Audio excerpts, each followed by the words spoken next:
Dober dan. Danes snemam video na temo zdravja, kajti v tem imam pa res izkušnje. Imela sem kar nekaj težav in moram reči, da sem jih z raznimi metodami in orodji premagala. S čim pa sem jih najbolj premagala? Premagala sem najbolj s tem, da, malo mi je dom pobegnil, da sem zaupala v svojo ozdravitev. To pomeni, da nisem dvomila v to, da bo se zgodilo nekega lepega dne, da več ne bom imela tako hudih, groznih bolečin, ob katerih mi je jemalo sapo in so me onesposobile ter tako izmučile, da nisem morala nič delati.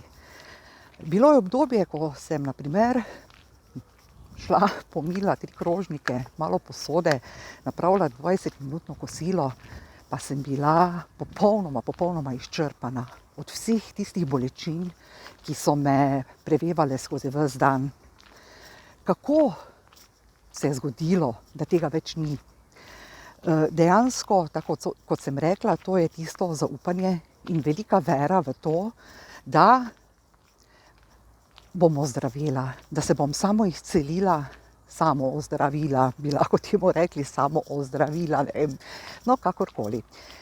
V glavnem, spomnim se tega obdobja, ki je bilo zelo težko in kar nekaj časa je trajalo, kako mi je večkrat Bojan rekel, pa jaz bi znorel, če bi imel take bolečine, kot jih imaš ti.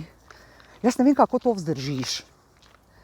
Vzdržala sem z vero v to, da pa bo to enkrat jenjalo, da tega več ne bo, da bom prejela pomoč, da bom napravila to pri sebi z tistim zaupanjem in, kako naj rečem, z delom na sebi, ja, tudi z delom na sebi, da je to možno, da se je možno pozdraviti.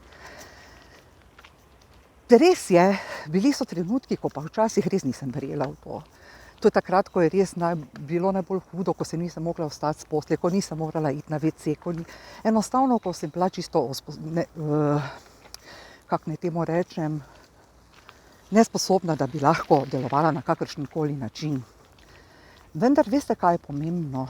Najbolj pomembno je to, da imamo več tistih obdobij, tistih trenutkov v dnevu, ko pa zaupamo.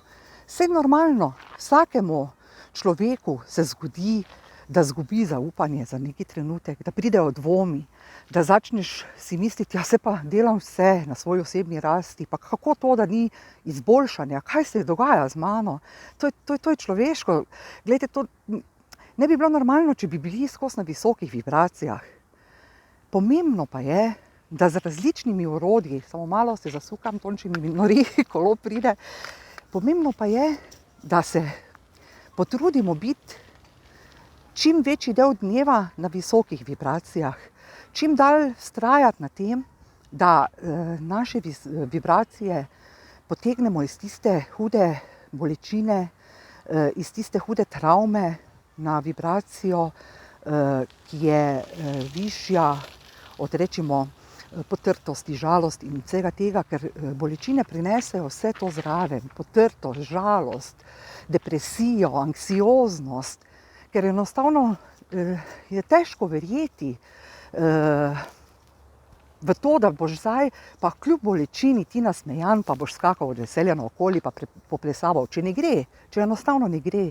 No, ampak kljub temu je to neko zaupanje, tisto, ki me je pripeljalo do tega, da sem res na dobri poti, da sem zelo zadovoljna, da lahko počnem marsikaj.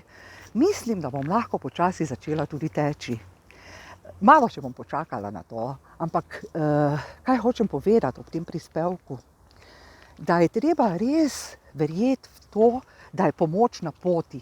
Ko nas boli, si zamislimo to, da v bistvu je bolečina tisti opomnik, ki nam govori, ja, glej, še malo, pa je več ne bo, ker pomoč je tukaj.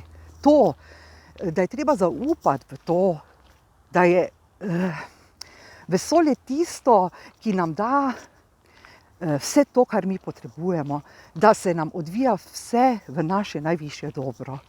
To je tisto, kar je meni pomagalo, vera in zaupanje in vsi življenjski segmenti se mi izboljšujejo in z velikim zadovoljstvom vam lahko povem, da vse to, kar sem počela do zdaj, je dalo rezultate. Hvala, da ste z mano. Srečno!